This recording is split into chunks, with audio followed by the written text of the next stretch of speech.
Давайте мен сендерге задание берейін, сендер содан ұтылмау керексіңдер. Бірінші задание сіздерден аттарыңыз одан басталса, онда сіздер выбывать етесіңдер. Келесі задание, ол если сендер носкида болсаңдар, тогда сендер выбывать етесіңдер. А если сендер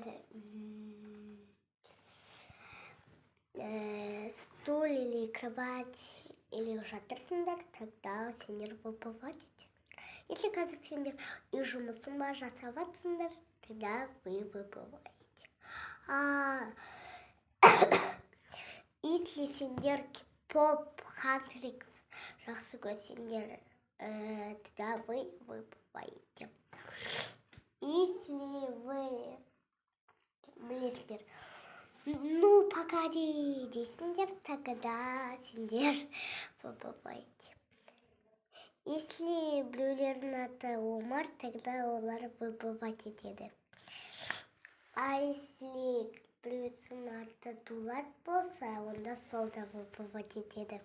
Ол менің вообще одноклассниктарым. Жарайды,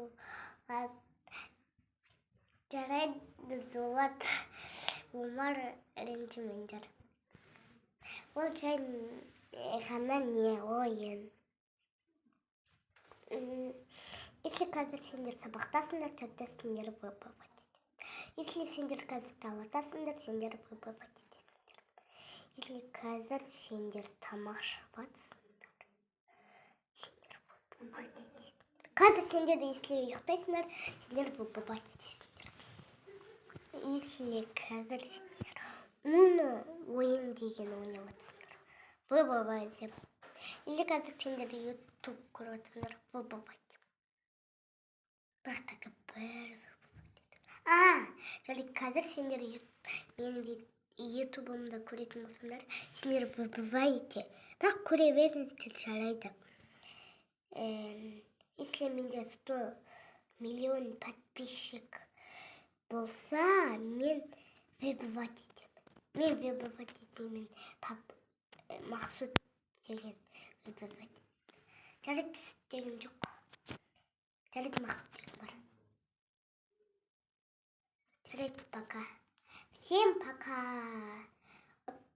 Сандар, молодец. Тогда мынандай смайлик жазып беріп кетіңдер, если тұлсаңдар, ана көздер